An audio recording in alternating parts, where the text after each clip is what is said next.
인터넷 주요 포털에서 화제가 된 검색어 모아보는 더 뉴스나우입니다. 오늘은 바이든 취임식, 한정혜, 노바백스, 그리고 조재범을 검색하는 사람이 많았습니다. 하나씩 보시죠. 먼저 바이든 취임식입니다. 바이든 시대가 정식으로 개막했습니다. 우리 시각으로 오늘 새벽 취임식이 열렸는데요. 이전 미 대통령 취임식과는 다른 점들이 눈길을 끌었습니다.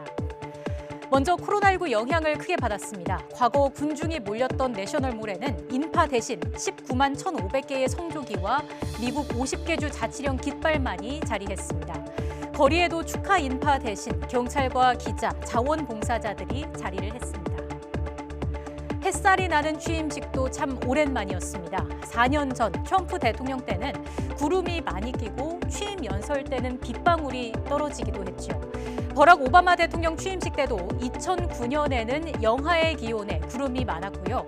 2013년 두 번째 취임식은 기온은 영상이었지만 햇빛을 보지는 못했습니다. 또 조지 W 부시 전 대통령의 두 차례 취임식에서도 모두 비가 오거나 구름이 낀 상태에서 진행이 됐습니다.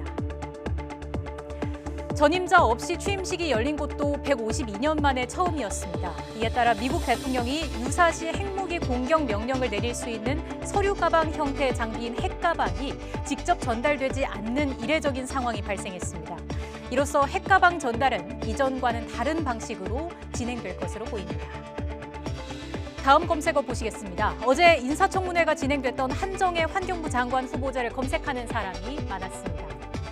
보통 청문회라고 하면 야당의 질타가 쏟아지기 마련이지만 이례적으로 야당에서도 호평이 나오면서 눈길을 끌었습니다. 드물기는 하지만 과거에도 여야 양쪽에서 칭찬이 쏟아졌던 청문회가 있기는 했습니다.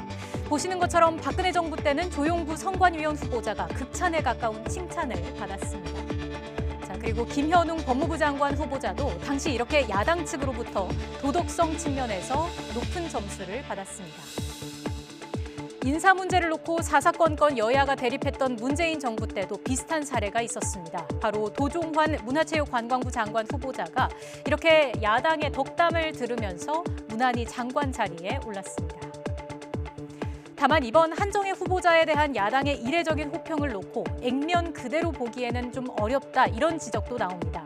오히려 박범계 법무부 장관 후보자에게 화력을 집중하기 위해 일종의 숨고르기를 하는 게 아니냐는 분석도 나오고 있습니다. 세 번째 검색어 보시겠습니다. 키워드는 노바백스입니다.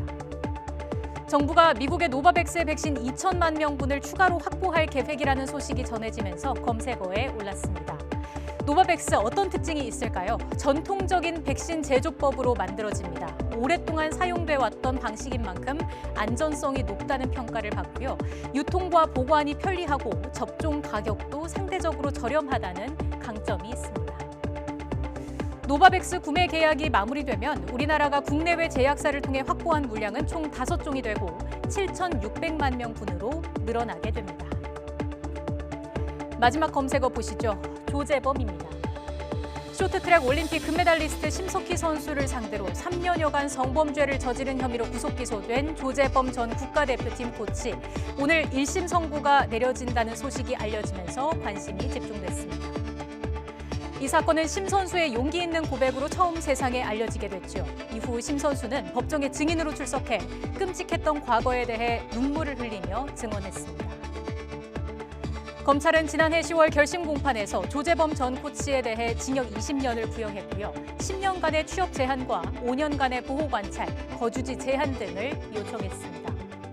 하지만 조 전 코치는 폭행이나 폭언을 한 것은 인정하지만 훈육을 위한 것이었고 성범죄를 저지른 적은 없다고 주장했습니다. 과연 어떤 선고가 내려질지 주목됩니다. 지금까지 더 뉴스나우였습니다.